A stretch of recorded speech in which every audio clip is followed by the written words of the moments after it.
August 7th, 1942. 05:20 hours. Tokyo Bay, 35 miles southeast of Yokosuka Naval Base. The destroyer Arari cut through morning mist like a blade through silk, her crew at anti-submarine stations, eyes scanning gray water for periscope feathers that might betray an American submarine. On the bridge, Vice Admiral Raizo Tanaka stood with his operations officer, both men nursing cups of bitter tea, watching the sun burn through fog.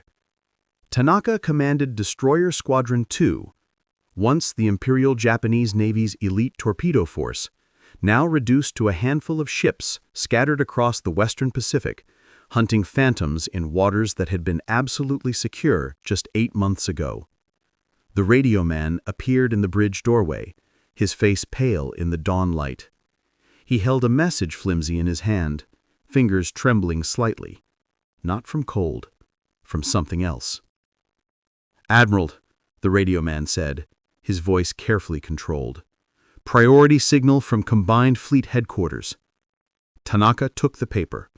His eyes moved across the characters once, then again, more slowly, as if rereading might change what they said. Around him, the bridge watch continued their duties, helmsmen holding course, lookouts sweeping their sectors, officer of the deck making notes in the ship's log. None of them knew yet. None of them understood that the message in Tanaka's hand represented something the Imperial Japanese Navy had not experienced since the Russo-Japanese War 37 years ago. The Americans had attacked. Not with a desperate defensive stand, not with a limited counteroffensive, but with a full-scale amphibious invasion. 11,000 United States Marines had landed at Guadalcanal in the Solomon Islands at dawn, barely an hour ago, supported by 40 transports and a fleet so large that reconnaissance reports were still trying to count all the ships. 3 aircraft carriers, battleships, cruisers, destroyers, and armada. Tanaka handed the message to his operations officer without speaking. He walked to the bridge wing and looked south, as if he might somehow see across 2,000 miles of ocean to where American Marines were, at this very moment, wading ashore on an island whose name he'd barely heard of until this morning. Guadalcanal. The characters meant nothing to him. The strategic implications meant everything. "Sir," his operations officer said quietly, "your orders?" But Tanaka didn't answer immediately.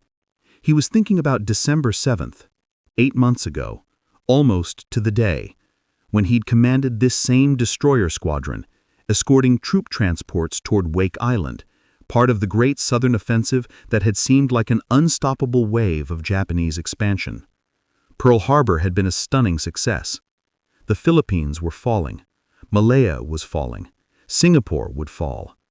The Dutch East Indies, Burma, the Bismarcks, all falling like dominoes before the might of the Imperial Japanese Navy.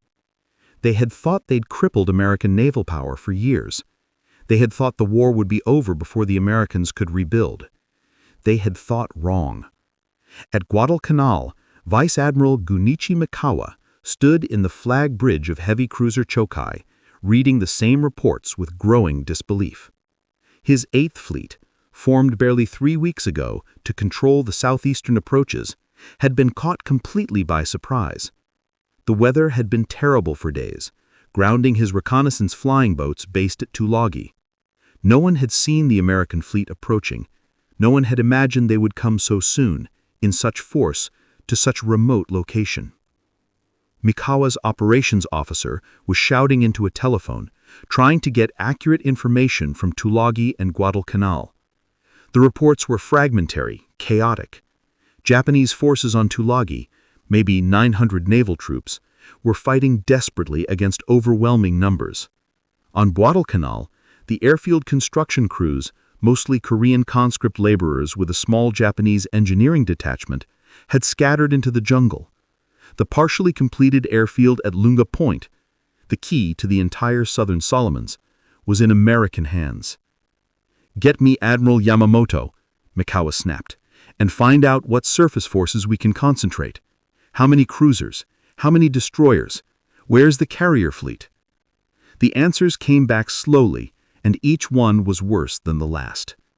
The carrier fleet, the Kido Butai, that had struck Pearl Harbor, was refitting at home waters, its air groups decimated at Midway 2 months ago. The combined fleet's main battleship strength was a Truk, hundreds of miles away.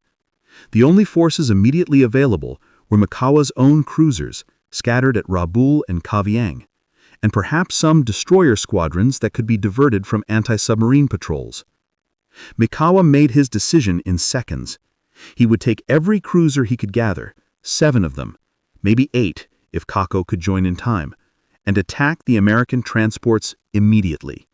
Night attack, his specialty. The Americans feared Japanese night fighting capability, feared the long lance torpedoes that could reach out 18 miles with near-perfect accuracy. He would hit them before they could fully unload, sink the transports, and leave the Marines stranded without supplies. It was a good plan. It was, in fact, the only plan possible given the circumstances. But as Mikawa gave the orders and watched his staff transform them into operational signals, he couldn't shake a cold feeling in his gut. This wasn't how it was supposed to be. Japan was supposed to be on the offensive. Japan was supposed to be advancing, conquering, expanding the perimeter, not reacting, not scrambling to respond to American attacks on Japanese-held territory. Aboard Arari in Tokyo Bay, Vice Admiral Tanaka finally spoke. "Signal to all ships, make preparations for emergency deployment south. We're going to Truk." His operations officer looked confused. "Sir? We're assigned to anti-submarine patrol here until—" "Not anymore," Tanaka interrupted. He gestured at the message flimsy. "Do you understand what this means? The Americans have done what we did to them. They've attacked while we thought we had time. They've seized the initiative." He paused, choosing his words carefully. "At Guadalcanal, they're building an airfield. From that airfield, American bombers can reach Rabaul. They can threaten our supply lines to the entire South Pacific. They can cut off everything we've conquered." The operations officer's face showed he was beginning to understand. "Pearl Harbor bought us 6 months. Tanaka continued, his voice low that only his staff could hear. 6 months to consolidate, to expand, to build a defensive perimeter so strong the Americans would have to negotiate peace rather than pay the cost of breaking through. But we wasted 3 months planning an invasion of Midway that failed catastrophically. And now," he gestured south again, "now they're at Guadalcanal. Now they're inside our perimeter. Now we're the ones who have to pay the cost." At Rabaul, 560 miles northwest of Guadalcanal, Vice Admiral Gunichi Mikawa's staff worked through the afternoon of August 7th with desperate efficiency. Charts covered tables in Shokai's operations room. Officers marked ship positions, calculated fuel requirements, plotted courses through the Solomon Island chain. The air was thick with cigarette smoke and tension. Mikawa stood before the main plotting board, studying geography that would define the coming battle. The Solomon Islands stretched like stepping stones from Rabaul southeast toward Australia, Bougainville, Choiseul, Santa Isabel on the northern side, New Georgia and Guadalcanal to the south. Between them ran the Slot, a natural highway for ships moving southeast or northwest. In peacetime, these had been quiet British protectorates, copra plantations drowsing under equatorial sun. Now they were the fulcrum on which the Pacific War would pivot. "Admiral," his operations officer reported. "Cruiser Division 6 reports ready to sortie. Ooba, Kinugasa, Kako, Furutaka. Cruiser Division 18, Tenryu and Tatsuta, completing refueling. Shukai ready within the hour. Destroyer Unagi can escort." 7 cruisers and 1 destroyer, against an American fleet reconnaissance estimated at 3 carriers, 2 battleships, 16 cruisers, over 30 destroyers. Mikawa knew the arithmetic was impossible. In daylight, American carrier aircraft would slaughter his force. But at night, the advantage shifted. Japanese optics were superior.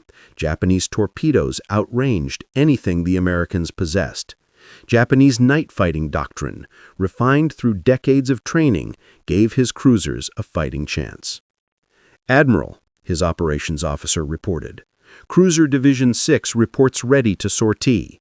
Ooba, Kinugasa, Kako, Furutaka. Cruiser Division 18, Tenryu and Tatsuta, completing refueling. Shokai ready within the hour. Destroyer Unagi can escort." 7 cruisers and 1 destroyer. Against an American fleet, reconnaissance estimated at 3 carriers, 2 battleships, 16 cruisers, over 30 destroyers. Mikawa knew the arithmetic was impossible. In daylight, American carrier aircraft would slaughter his force. But at night, the advantage shifted. Japanese optics were superior. Japanese torpedoes outranged anything the Americans possessed. Japanese night-fighting doctrine, refined through decades of training, gave his cruisers a fighting chance. "We depart at 1600 hours, Mikawa announced. "Course through St. George Channel, then southeast along the Solomons. We'll approach Guadalcanal after dark on August 8th. Attack the transport anchorage, withdraw before dawn. Speed will be 24 knots. His staff exchanged glances. 24 knots for over 500 miles meant no rest before combat. Ships would burn fuel at rates leaving little margin for maneuvering during battle. But there was no alternative. Every hour the Americans remained at Guadalcanal, they unloaded more troops, supplies, artillery. The only hope was to hit them now, before they could dig in. Mikawa looked at the calendar. August 7th, 1942. 8 months since Pearl Harbor. It felt like a lifetime. He remembered December 7th, commanding a cruiser division in the Philippines invasion force off Luzon, supporting General Homa's landings. News of Pearl Harbor had come by radio, and the entire fleet erupted in celebration. The American Pacific Fleet crippled in one morning. 8 battleships sunk or damaged. The road south open. Victory seemed inevitable then, destiny manifest. But Pearl Harbor had been conceived as the opening move in a quick war, 6 months, maybe 8, of rapid conquest, while America reeled. Then negotiated peace, with Japan keeping its expanded empire. The plan required speed, required American demoralization. Most critically, required that U.S. Pacific Fleet aircraft carriers be destroyed along with the battleships. The carriers had been at sea. Mikawa had understood the implications even then, though few others seemed to. Without the American carriers, Pearl Harbor would have been decisive. With them surviving, it was merely tactical success, guaranteeing strategic failure. Because America's industrial capacity was overwhelming. American shipyards could build carriers faster than Japan could train pilots. American aircraft factories could replace losses in weeks that would take Japan months. The only Japanese advantage was time bought by Pearl Harbor's shock, and that time was already running out. Midway had proven it. In June, Admiral Yamamoto attempted to draw out and destroy American carriers in a decisive battle. Instead, Japan lost 4 fleet carriers, Akagi, Kaga, Soryu, Hiryu, the heart of the Kido Butai. More devastating than ships were aircrew losses. Hundreds of experienced pilots, bombardiers, torpedo specialists, men trained for years, veterans of China and Pearl Harbor, irreplaceable. After Midway, strategic balance had shifted. Japan still held vast conquered territories, but offensive capability was broken. The plan now was defensive. Consolidate the perimeter, fortify key positions, make any American advance so costly Washington would accept negotiated peace. Guadalcanal was supposed to be part of that defense. The airfield at Lunga Point would protect Rabaul, threaten Allied supply lines to Australia, provide a base for the planned offensive against Fiji and Samoa. But the airfield wasn't finished, and the Americans had come first. "Sir," a junior officer interrupted Mikawa's thoughts. "Reconnaissance reports American transports still unloading. They've established defensive perimeter around Lunga Point. No indication they know we're coming." Mikawa noted. Good. Surprise might compensate for numbers. His force would approach through St. George Channel, pass down the western side of Chuisal and Santo Isabel, turn southeast past Savo Island to hit the transport anchorage from the northwest. Americans would be anchored, vulnerable, attention focused on the beachhead. His cruisers would launch torpedoes at long range, close for gunfire, create maximum chaos, withdraw before dawn brought American carrier aircraft. It was sound. It might even work.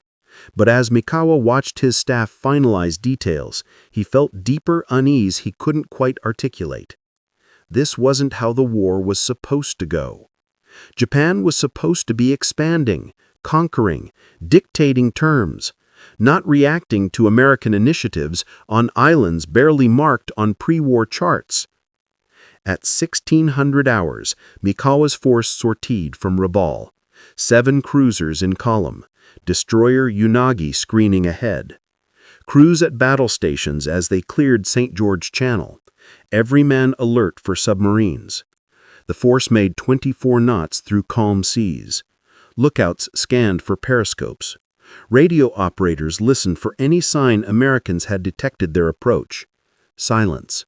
Only the steady rush of water past hulls, vibration of turbines, tropical sun declining westward. The sun set. The force continued southeast, threading through the Solomons in darkness. Mikawa ordered flank speed, 30 knots now. His ships leapt forward. The moon wouldn't rise until after midnight. Perfect conditions for torpedo attack. At 2300 hours, a lookout reported land ahead. Savo Island, volcanic cone rising from the sea north of Guadalcanal. Beyond it, American transports were anchored in 2 groups.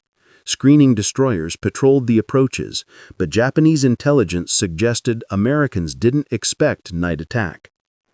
Mikawa passed Savo Island to the south, his column in perfect formation. The night was dark, clear, with excellent visibility for men trained in night optics. Ahead, silhouettes resolved from darkness, destroyers on patrol, then cruisers, then angular shapes of transports. The Americans hadn't seen them. Mikawa gave the order, all ships attack. Long lance torpedoes hissed from tubes, leaving phosphorescent wakes across black water. Gun directors locked onto targets. Then the night erupted, searchlights stabbing across water, main batteries firing. Darkness transformed into a flickering hell of light and shadow.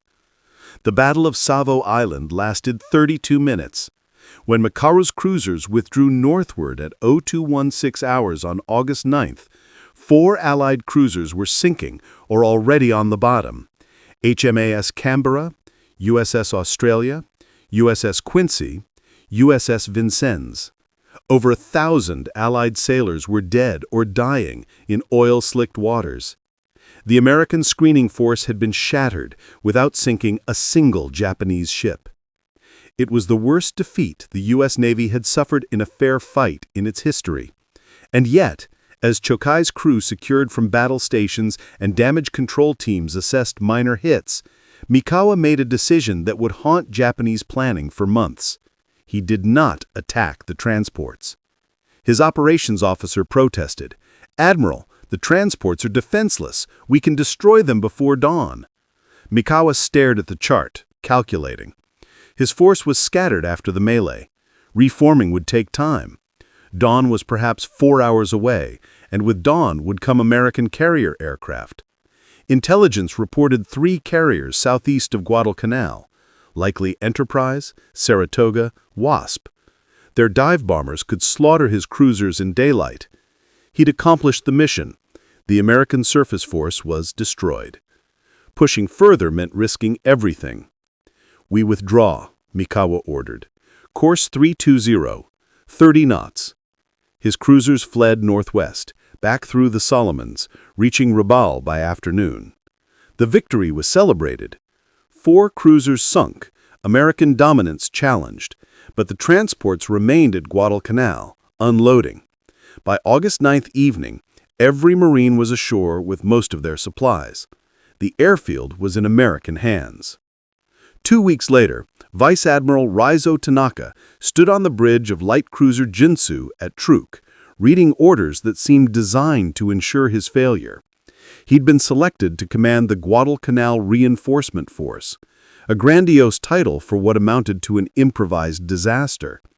His force consisted of whatever destroyers could be scraped together, transports too slow to evade air attack, and Army units with no amphibious training.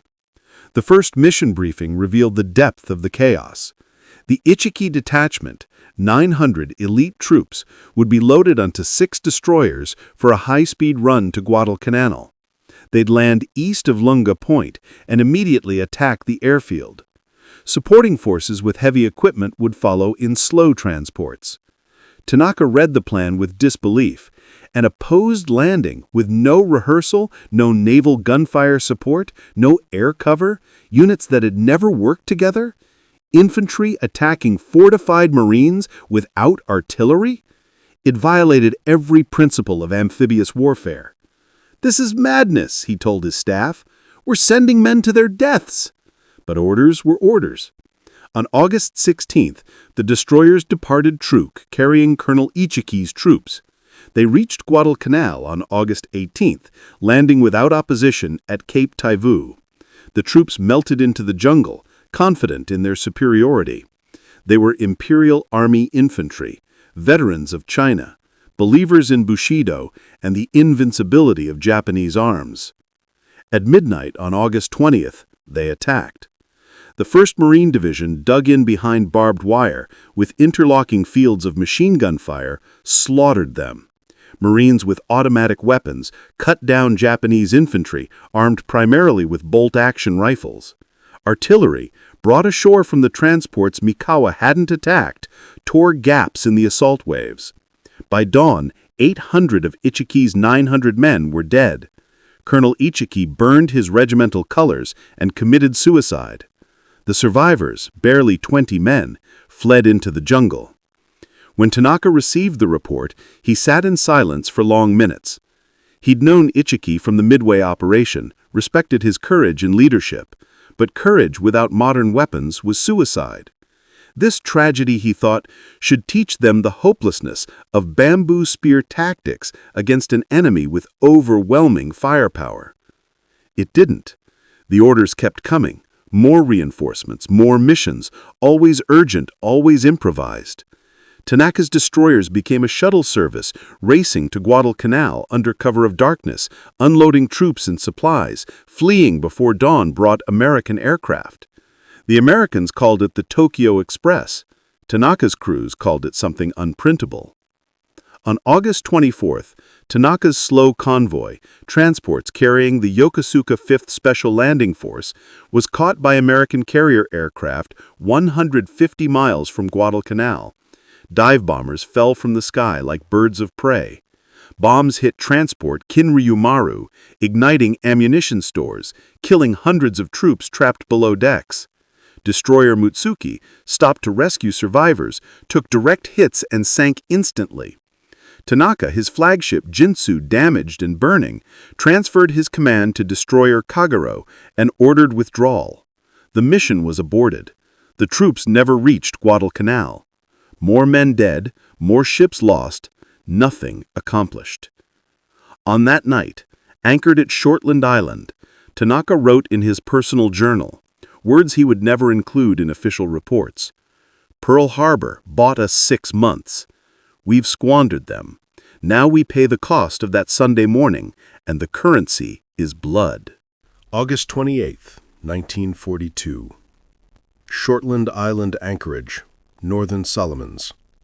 Vice Admiral Tanaka stood on Kinugasa's bridge wing, watching destroyers refuel in the failing light. The heavy cruiser had become his 3rd flagship in 2 weeks. Jinsu crippled. Kagero's communications inadequate for command duties. Admiral Mikawa had sent Kinugasa's south, understanding what Tanaka needed: reliable radios, adequate staff space, and the prestige of a cruiser's bridge to enforce orders on subordinates who increasingly questioned every decision. Below, on Kinugasa's main deck, Army officers argued with Navy logistics personnel about loading priorities. General Kiyotake Kawaguchi wanted his troops transported in conventional transports to Gizo Harbor, then transferred to landing barges for the final approach to Guadalcanal. Tanaka had proposed destroyer transport, faster, harder for American aircraft to intercept. The general refused, citing his successful Borneo operation where large barges had worked perfectly. Borneo wasn't Guadalcanal, Tanaka had said during their last conference. At Borneo, you didn't face carrier aircraft. You didn't face an operational enemy airfield 30 miles from your landing zone. Kawaguchi remained unmoved. His officers nodded agreement, a wall of Army solidarity against Navy presumption. They would proceed by barge from Gizo. Tanaka reported the impasse to Rabaul and waited, while headquarters, 8th Fleet and 17th Army, located in the same building, somehow failed to coordinate a response for 18 hours. The delay gnawed at Tanaka. Every day the Americans held Guadalcanal, they improved defenses around Henderson Field, the name they'd given the captured airfield. Marine engineers had completed the runway. American fighters now operated from it, wildcats that patrolled daily, shooting down Japanese reconnaissance aircraft, intercepting bomber raids from Rabaul. The strategic equation had inverted. Japan was supposed to have air superiority in the Solomons, but Henderson Field made the waters around Guadalcanal a death trap for ships in daylight. On August 29th, 4 destroyers under Captain Murakami successfully landed troops at Cape Taivu. Tanaka had ordered Murakami to attack enemy shipping reported near Lunga Point after unloading, a direct order from Admiral Mikawa. Instead, Murakami's destroyers fled north immediately after the troops waded ashore. No attack. No explanation initially, then a stunning justification. The night was too bright, moonlit, with enemy aircraft overhead. Tanaka summoned Murakami to Kinugasa's bridge the next morning. The captain stood at attention while Tanaka controlled his rage with visible effort. You received a direct order from the 8th Fleet commander. You ignored it. Explain. Murakami's response, citing moonlight and aerial observation, left Tanaka speechless. A destroyer captain refusing combat because conditions weren't perfect. This wasn't the Navy he'd served in for 30 years. This wasn't the force that had practiced night torpedo attacks until they could execute them blindfolded. Something fundamental had broken. You're relieved, Tanaka finally said. Return to the homeland. I'll submit my report to Admiral Mikawa. After Murakami left, Tanaka stood alone in flag plot, staring at the operational chart. Red pins marked Japanese positions, scattered, thinly held, each one dependent on supply lines that were failing. Blue pins marked American positions, concentrated around Henderson Field, growing stronger daily. The Americans were learning logistics faster than Japan was learning how to disrupt them. The pattern repeated through early September. Destroyers made high-speed runs, down the slot at 30 knots after sunset, arriving off Guadalcanal near midnight, unloading in frantic haste, racing north before dawn. Some missions succeeded. Others ended in catastrophe when American aircraft caught the ships in daylight or American surface forces intercepted them in darkness. On September 5th, destroyer Udachi successfully landed troops but reported enemy destroyers approaching. She fled without engaging, violating orders again. The enemy ships, likely conducting their own supply run, escaped unmolested. Tanaka noted the failure in his log with a single bitter sentence: aggressiveness is dying with our losses.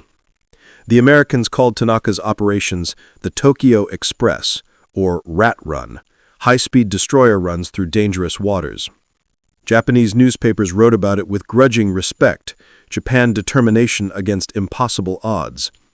But aboard the destroyers, crews called it the Express to Nowhere, because the troops and supplies they delivered never seemed enough. Marines on Guadalcanal absorbed reinforcements and held. The airfield remained operational. American air strength grew. Without finding them, a submarine, I-19, had torpedoed carrier Wasp, which exploded and sank. A tactical success, but strategically meaningless. Henderson Field remained in American hands. The Marines remained supplied and growing stronger. On September 23rd, the combined fleet returned to Truk, having accomplished nothing except burning fuel. Tanaka tallied the costs in his mind. Destroyers damaged, troops expended, missions failed. And for what? The Americans still held Guadalcanal. They'd likely hold it through October, November, beyond. He thought again of Pearl Harbor, that Sunday morning that seemed a lifetime ago, when victory appeared inevitable and the road south open. They'd traded a tactical surprise for a strategic catastrophe. They'd awakened a sleeping giant and taught it rage. Now that giant was methodically dismantling everything Japan had built, and the Imperial Navy lacked the ships, aircraft, and trained men to stop it. October 11th, 1942. 23:30 hours. Waters north of Savo Island. Vice Admiral Aritomo Goto stood in Aoba's flag bridge, peering into darkness. His cruiser Division 6 was approaching Guadalcanal to bombard Henderson Field, the nightly ritual that had become Japan's only way to hurt the Americans. Destroy aircraft on the ground, crater the runway, force repairs under daylight. Goto was Tanaka's friend, his predecessor as Commander Destroyer Squadron 2. They discussed Guadalcanal frankly, two professionals acknowledging what headquarters refused to admit: Japan was losing. Lookouts report nothing, Goto's operations officer said. Clear approach. But the waters weren't clear. American Rear Admiral Norman Scott had positioned 4 cruisers and 5 destroyers across Goto's route. Scott had radar, Goto did not. At 23:46 hours, American radar detected Goto's column at 14,000 yards. Gun directors locked on invisible targets electronically, waiting for the order. Goto's lookouts saw nothing. Japanese optical superiority meant nothing when the enemy could see through darkness with electromagnetic eyes. Open fire. The night exploded. Starshells illuminated Goto's column. Salvos from 4 cruisers converged on Aoba's bridge. 6-inch shells transformed the flag bridge into carnage. Admiral Goto, struck by shrapnel, collapsed. His last words, "Bakayaro, I've been hit." He died 3 minutes later. The Battle of Cape Esperance lasted 40 minutes. When the guns fell silent, cruiser Furutaka was sinking, Aoba limping north with 79 dead, destroyer Fubuki gone. The Americans had detected, tracked, and ambushed a Japanese night attack, the scenario Japanese doctrine claimed was impossible. Technology was defeating experience. Tanaka received news of Goto's death on October 12th. He sat alone, remembering conversations with his friend, understanding what this meant. The balance had shifted irreversibly. "Sir," his operations officer knocked. New orders were to escort 6 transports to Guadalcanal, 11,000 troops. Departure October 13th. 11,000 troops in slow transports through waters controlled by Henderson Field. Tanaka read the plan with familiar dread. Battleships would bombard Henderson Field the night before, suppressing American air power.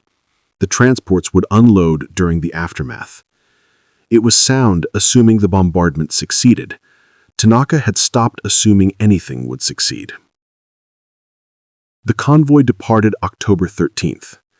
That night, battleships Kongo and Haruna fired 918 14-inch shells at Henderson Field. 90 minutes of devastation that transformed the airfield into burning wreckage. Dawn revealed apparent success. Henderson Field looked obliterated. Perhaps this time it would work. But Marine engineers filled craters, laid steel planking, salvaged aircraft. By afternoon, Henderson Field was operational enough. At 1340 hours, American dive bombers found Tanaka's convoy. Transport Sasako Maru sank, transport Azuma-san Maru burned and had to be scuttled. The other four, damaged, pressed towards Guadalcanal through continuous air attacks. By dusk, 4 transports beached themselves at Tassafaronga. Unloading began frantically. Perhaps 30% of supplies got ashore before American aircraft returned at dawn, bombing the beached hulks into burning wrecks. General Maruyama's division was ashore without heavy weapons, without adequate ammunition. They would attack Henderson Field and die like all the others. Courage meeting firepower. Inevitable slaughter. Tanaka returned to Shortland October 16th, technically successful, strategically meaningless. In his cabin, he wrote his official report with careful neutrality. Then he opened his personal journal. 10 months since Pearl Harbor. We thought that attack would give us time to build a perimeter so strong America would negotiate. We were fools. Pearl Harbor united them, gave them purpose we cannot match. We squandered the time with Midway's disaster. Now we feed troops into Guadalcanal's meat grinder because we cannot admit the island is lost, cannot admit the initiative has passed, cannot admit Pearl Harbor, our greatest victory, guaranteed our defeat by making this war total and inevitable. This is Pearl Harbor's true legacy, not the battleships we sank, but the will we forged in our enemy. Not the time we bought, but the time we wasted. Not the victory we celebrated, but the defeat we guaranteed. Tanaka closed the journal and extinguished his light. Outside, his destroyers swung at anchor, preparing for the next mission that would accomplish nothing strategic. On Guadalcanal, Marines waited in foxholes for the next attack they would stop, because they had firepower and the logistical pipeline of the world's greatest industrial power behind them. Pearl Harbor seemed like destiny on December 7, 1941. By October 1942, it looked like suicide, the perfect attack that ensured total war, the victory that made defeat inevitable.